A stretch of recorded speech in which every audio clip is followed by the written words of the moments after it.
بسم اللہ الرحمن الرحیم الحمد للہ رب العالمین والصلاة والسلام علی رسولہ الکریم اما بعد فاعوذ باللہ من الشیطان الرجیم بسم اللہ الرحمن الرحیم وما ارسلناک الا رحمة للعالمین صدق اللہ العظیم۔ برادران ملت اسلامیہ اور عزیز بہنوں، ربیع الاول کا مہینہ آنے والا ہے، اس لیے ہم انشاءاللہ آئندہ چند درسوں میں جناب رسول اکرم صلی اللہ تعالی علیہ وسلم کی سیرت کے تعلق سے کچھ باتیں آپ کی خدمت میں پیش کریں گے۔ قرآن کریم میں اللہ تبارک و تعالی نے اپنے آپ کو رب العالمین کہا ہے، الحمدللہ رب العالمین، یعنی تمام عالموں کا پالنے والا، اور حضور نبی کریم صلی اللہ علیہ وسلم کو رحمت للعالمین کہا ہے، وما ارسلناک الا رحمت للعالمین، یعنی تمام عالموں کے لیے رحمت۔ عزیزو، یہ اللہ کی مہربانی ہے کہ جب زمین پیاسی ہو، درخت خوش ہونے لگیں، تو اللہ تعالیٰ آسمان سے بارش برساتا ہے اور خشک درختوں کو سرسبز و شاداب کر دیتا ہے، زمین کو سیراب کر دیتا ہے، پیڑ لہلہانے لگتے ہیں۔ اسی طرح اللہ اپنے رسول بھیجتا ہے۔ جب انسانوں کے اندر سے انسانیت دم توڑنے لگتی ہے، کفر اور شرک عام ہو جاتا ہے، خدا کی مخلوق ظلم کا شکار بنائی جانے لگتی ہے، تب اللہ اپنے رسولوں کو بھیجتا ہے۔ اگر بارش سبب ہے کہ اس سے لوگوں کی بھوک مٹانے کے لیے غذا پیدا کی جاتی ہے، خشک درختوں کو سرسبز کرنے کا وہ ذریعہ ہے تاکہ ہوا اور فضا صحت بخش اور فرت مند ہو جائے، تاکہ انسانوں کو اس سے طاقت نصیب ہو اور تاکہ مٹی کو نرم کر دیا جائے۔ اگر بارش اس لیے برسائی جاتی ہے تو پیغمبروں کا نزول بھی سبب ہے کہ اس کے ذریعے سے لوگوں کی ہدایت کی ضرورت کو پورا کیا جاتا ہے۔ مٹی ہوئی انسانیت جو انسانوں کے اندر دم توڑ رہی ہوتی ہے، اس کو زندہ کیا جاتا ہے، اور زمین پر پھیلی ہوئی گمراہیوں کی نجاستوں سے زمین کی فضا کو پاک کیا جاتا ہے۔ جتنے بھی پیغمبر، نبی اور رسول آئے ہیں، وہ سبھی اپنی اپنی قوم کے لیے اللہ کی رحمت تھے، جنہوں نے دنیا کی ہدایت کی ضرورت کو پورا فرمایا۔ وہ اپنی اپنی قوموں کے لیے اللہ کا ایسا انعام تھے جنہوں نے دنیا کو گناہوں کی گندگی سے پاک کیا اور زمین کو انسانوں کے رہنے کے لائق بنایا، ان میں انسانیت پیدا کی۔ مگر اللہ کے رسولوں اور اللہ کے آخری رسول جناب محمد رسول اللہ میں ہمیں دو نمایاں فرق ہیں جو نظر آتے ہیں۔ جب ہم رسولوں کی تاریخ پر غور و فکر کرتے ہیں تو دو نمایاں فرق ہیں جو ہمیں اللہ کے رسول جناب محمد رسول اللہ اور گزشتہ انبیاء میں نظر آتے ہیں۔ دنیا میں جتنے بھی رسول آئے وہ اپنی قوموں، اپنے علاقوں کے لیے آئے۔ بنی اسرائیل کے نبی تھے، وہ قوم بنی اسرائیل کے لیے آئے۔ حضرت نوح قوم نوح کے لیے بھیجے گئے، حضرت صالح قوم سمود کے لیے آئے، حضرت ہود علیہ السلام قوم عاد کے لیے آئے، حضرت شعیب علیہ السلام اصحاب الایکہ کے لیے رسول بنا کر بھیجے گئے۔ اسی طرح اور انبیاء اور رسول آئے، وہ اپنے اپنے قوم کے لیے رسول تھے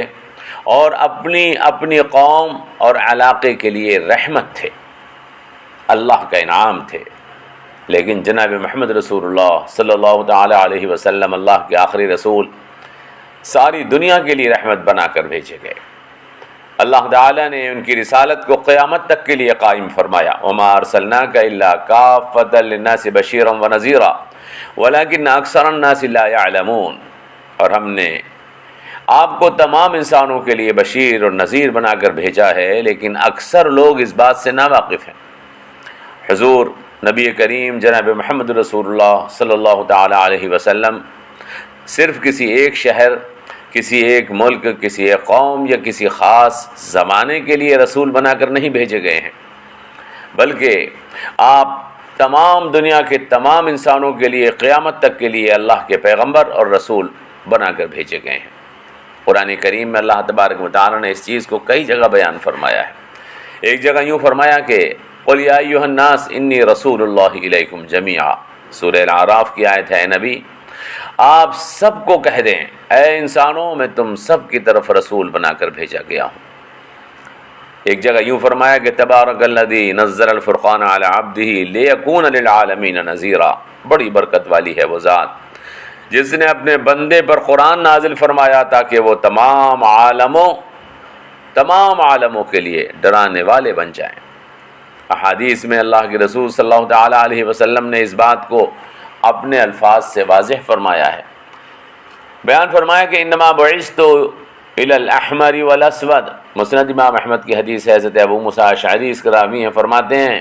اللہ کے رسول نے فرمایا کہ مجھے کالوں اور گوروں سب کی طرف رسول بنا کر بھیجا گیا ہے۔ اور ایک دوسری حدیث میں یوں فرمایا کہ اما انا فارسلت الی الناس كلهم عامة وكان من قبلی انما یرسل الی قومه، میں تمام انسانوں کی طرف رسول بنا کر بھیجا گیا ہوں، اور وہ جو مجھ سے پہلے تھے وہ صرف اپنی قوم کی طرف رسول بنا کر بھیجے جاتے تھے۔ بخاری اور مسلم میں حضرت جابر سے حدیث مروی ہے، اللہ کے رسول صلی اللہ تعالیٰ علیہ وسلم نے ارشاد فرمایا کہ کان النبی یبعث الی قومہ خاصۃ وانما بعثت الی الناس عامۃ، پہلے نبی کو اس کی قوم کی طرف مخصوص طریقے پر بھیجا جاتا تھا، اور مجھے تمام انسانوں کی طرف عام طریقے کے ساتھ رسول بنا کر بھیجا گیا ہے۔ بخاری اور مسلم کی ایک اور روایت موجود ہے، جناب رسول اکرم نے فرمایا کہ انما بعثت انا والساعۃ کہاتین یعنی اصبعین، مجھے اور قیامت کو اس طرح ملا کر بھیجا گیا ہے جیسے دو انگلیاں ہوتی ہیں۔ ان آیات اور اس طرح کی دیگر احادیث سے یہ ہمیں معلوم ہوا کہ جناب رسول اکرم صلی اللہ تعالیٰ علیہ وسلم تمام دنیا کے لیے رسول بنا کر بھیجے گئے اور قیامت تک کے لیے رسول بنا کر بھیجے گئے۔ اب قیامت اور حضور اکرم صلی اللہ تعالیٰ علیہ وسلم کے درمیان کوئی اور نبی آنے والا نہیں ہے۔ تو یہ ایک فرق ہے، بالکل واضح فرق ہے جو سابقہ انبیاء اور جناب رسول اکرم صلی اللہ تعالیٰ علیہ وسلم کے درمیان ہے، کہ حضور نبی کریم کو سابقہ انبیاء کے برخلاف تمام دنیا اور تمام انسانوں کے لیے قیامت تک کے لیے رسول بنا کر بھیجا گیا ہے۔ اللہ تبارک و تعالیٰ نے جب دیکھا کہ پوری دنیا ایک محلہ اور ایک شہر میں تبدیل ہو رہی ہے، اور دنیا بھر کی اقوام باہم رابطے اور تعلقات اس طرح قائم کر رہے ہیں کہ ساری اقوام کو ایک قوم میں تبدیل ہوتا ہوا دیکھا جا رہا ہے، تو اللہ نے پوری دنیا کے انسانوں کے لیے اپنے آخری نبی جناب محمد رسول اللہ کو مبعوث فرما دیا، اور ان پر ایک مکمل اور کامل شریعت کو نازل کر دیا۔ اب پوری دنیا میں بسنے والے انسانوں کو ایک قوم بن جانا چاہیے۔ دنیا نے قومی اور نسلی جنگیں دیکھی ہیں، علاقائی تعصبات کو دیکھا ہے، زمین قوموں کی جنگوں میں، علاقوں کی جنگوں میں خون سے لال ہوئی ہے اور آگ سے جلا دی گئی تھی۔ دنیا کو ضرورت تھی کہ دنیا میں امن قائم ہو، ایک ایسے نبی کو بھیجا جائے جو دنیا کی قوموں کو متحد کر دے، جو لوگوں کے درمیان سے علاقائی تعصبات ختم کر دے، جو قومی اور نسلی تفاخرات کو مٹا دے، جو علاقوں کی جنگوں کو ختم کرے اور نسلی برتری کے بت کو توڑ دے۔ اسی لیے اللہ تعالیٰ نے اپنے آخری رسول جناب محمد رسول اللہ کو تمام انسانوں کے لیے رسول بنا کر بھیجا ہے۔ اب دنیا الگ الگ شہروں میں نہیں بستی ہے، بلکہ پوری دنیا گویا ایک شہر ہے۔ اب لوگ قوموں کے ڈی این اے کا تحفظ نہیں کرتے، بلکہ سب آدم کی اولاد ہیں۔ اب ضرورت نہیں ہے کہ انسانوں کو علاقائی سرحدوں میں تبدیل کر کے بتا دیا جائے کہ بس تم زمین کے اس حصے میں قیام کر سکتے ہو اور باقی زمین تمہارے لیے خطرناک ہے، بلکہ اب زمانہ تبدیل ہے اور آدمی کو حق ہے کہ وہ دنیا کے جس علاقے میں، جس خطے میں رہنا چاہے امن کے ساتھ رہ سکتا ہے۔ اسی بات سے اللہ تعالیٰ نے سب کا نبی، ایک نبی، آخری نبی جناب محمد رسول اللہ کو بھیجا، آپ اکیلے سب کے نبی ہیں اور اللہ کے آخری نبی ہیں۔ ایک فرق تو یہ ہے، اور ایک دوسرا فرق ہے جو جناب محمد رسول اللہ اور دوسرے انبیاء میں ہمیں واضح طور پر نظر آتا ہے۔ گزشتہ انبیاء نے اپنی قوموں کو دین کی طرف بلایا، اور جن قوموں نے نبی کی بات کا انکار کیا، ان کو جھٹلایا، تو نبیوں نے قوموں کے لیے بد دعا کر دی، اور اللہ نے قوموں کو ہلاک کر دیا۔ حضرت نوح علیہ السلام نے اپنی قوم میں 950 برس کے قریب تبلیغ کی، لیکن قوم نے بات نہیں مانی، تو حضرت نوح علیہ السلام نے بد دعا فرما دی۔ قرآن کریم میں قال نوح رب لا تذر علی الارض من الکافرین دیارا انک ان تذرهم یضلوا عبادک ولا یلدوا الا فاجرا کفارا۔ نوح علیہ السلام نے کہا کہ اے اللہ، ان کافروں میں سے کسی کو زمین پر باقی مت چھوڑنا، اگر تو نے ان کو باقی چھوڑا تو یہ تیرے بندوں کو گمراہ کریں گے اور ان کی اولادیں کافر اور گناہگار پیدا ہوں گی۔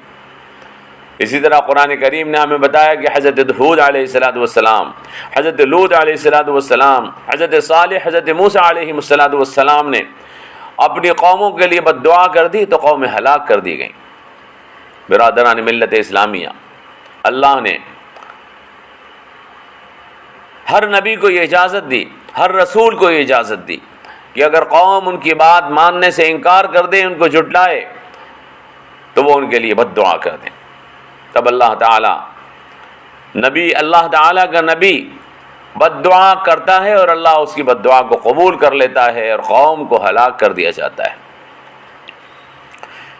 یہ حق جناب نبی کریم صلی اللہ تعالیٰ علیہ وسلم کو بھی عطا کیا گیا تھا۔ کافروں نے آپ کو جھٹلایا، ہر طرح سے ستایا اور آپ پر ہر ظلم کیا، مگر اللہ کے رسول کے بارے میں ہم دیکھتے ہیں کہ جناب محمد رسول اللہ صلی اللہ تعالیٰ علیہ وسلم نے قوموں کے لیے کبھی کوئی بد دعا نہیں فرمائی۔ مسلم شریف کی حدیث میں ہے، اللہ کے رسول صلی اللہ تعالیٰ علیہ وسلم سے کہا گیا، یا رسول اللہ ادعو علی المشرکین، اے اللہ کے رسول مشرکوں کے لیے بد دعا کر دیجئے۔ اللہ کے رسول نے ارشاد فرمایا کہ انی لم ابعث لعانا وانما بعثت رحمتا، مجھے لعنت کرنے والا بنا کر نہیں بھیجا گیا، مجھے لوگوں کے لیے رحمت بنا کر بھیجا گیا ہے۔ حدیث میں آیا آپ طائف تشریف لے گئے، زید بن حارثہ ساتھ تھے،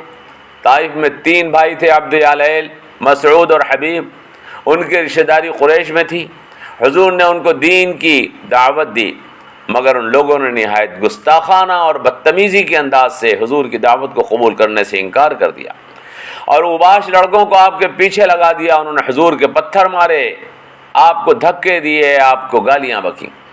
آپ زخمی ہو گئے، حتیٰ گئے جسم مبارک سے خون بہنے لگا۔ آپ نے ایک جگہ پناہ لی تو جبرائیل آ گئے، اے اللہ کے رسول، یہ پہاڑوں کا فرشتہ آپ کے پاس ہے، یہ آپ کو سلام کرتا ہے، آپ اس کو حکم دیں تو طائف کے شہر کو پہاڑوں کے درمیان کو چل دیا جائے۔ اللہ کے رسول جو نبی رحمت ہیں، جن کو اللہ نے رحمت للعالمین بنا کر بھیجا ہے،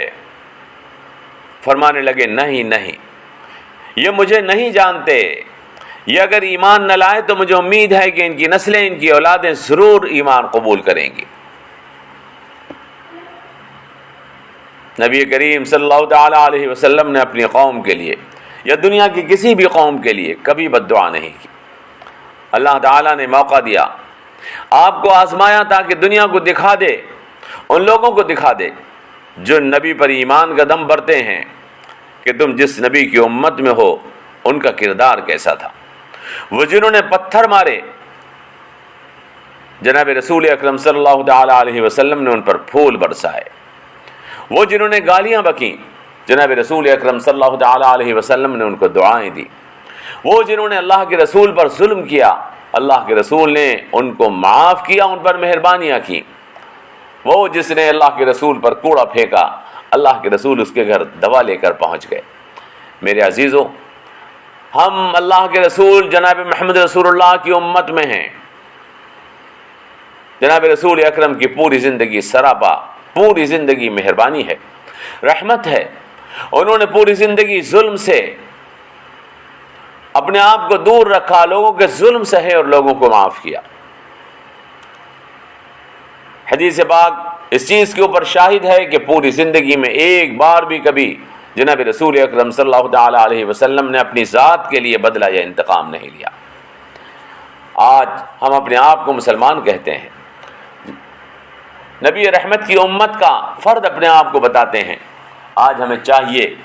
کہ ہم اپنی زندگی کا جائزہ لیں اور دیکھیں کہ جناب رسول اکرم صلی اللہ تعالیٰ علیہ وسلم کو اللہ تبارک و تعالیٰ نے کس طریقے کے ساتھ اس دنیا کے اندر رسول رحمت بنا کر بھیجا تھا، کس طریقے کے ساتھ اللہ کے رسول صلی اللہ تعالیٰ علیہ وسلم نے لوگوں کے لیے اپنے رسول کو رسول رحمت بنا کر بھیجا ہے۔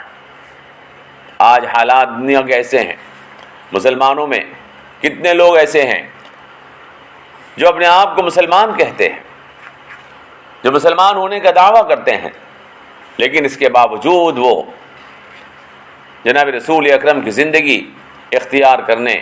اور زندگی کو اپنی زندگی بنانے کی کوشش نہیں کرتے۔ جس طرح ہمارے رسول صلی اللہ تعالیٰ علیہ وسلم کی پہچان یہ ہے کہ وہ مہربان ہیں، اسی طرح ہمیں اپنی پہچان بنانی ہوگی کہ ہمیں انسانوں کے ساتھ مہربانی کرنی ہوگی۔ جس طرح جناب رسول اکرم صلی اللہ تعالیٰ علیہ وسلم نے اپنی پہچان دنیا کے سامنے یہ چھوڑی کہ اپنی ذات کے لیے انہوں نے کبھی کسی سے انتقام نہیں لیا، اسی طرح ہمیں اپنی ذات کے لیے اپنے آپ کو انتقام سے بچانا ہوگا۔ مسلمان اپنی فیملی کے لیے، اپنے خاندان کے لیے، اپنے محلے اور اپنے سماج کے لیے، اپنے ملک کے لیے اور عام انسانوں کے لیے رحمت بننے کی کوشش کریں۔ آج مسلمانوں کو زحمت سمجھا جانے لگا ہے، ان کو ظلم اور تشدد سے جوڑا جاتا ہے، یہ سمجھا جاتا ہے کہ مسلمان بڑا سخت مزاج ہوتا ہے۔ ان کو رسول اکرم صلی اللہ تعالیٰ علیہ وسلم کا یہ اسوہ یاد رکھنا چاہیے کہ تم اس رسول کی امت ہو جو دنیا کے لیے رحمت بنا کر بھیجے گئے ہیں۔ وہ صرف رحمت للمسلمین نہیں تھے بلکہ وہ رحمت للعالمین تھے، اور ہیں۔ اللہ تبارک و تعالیٰ امت مسلمہ کو جناب رسول اکرم صلی اللہ تعالیٰ علیہ وسلم کا کردار اپنی زندگی میں لانے کی توفیق عطا فرمائے، اور اس طرح سے جس طرح سے بارش سب کے اوپر برستی ہے ہم بھی بن جائیں کہ ہماری مہربانیوں سے ہر کوئی فائدہ اٹھائے۔ وآخر دعوانا الحمد للہ رب العالمین، والصلاة والسلام علی رسولہ الکریم۔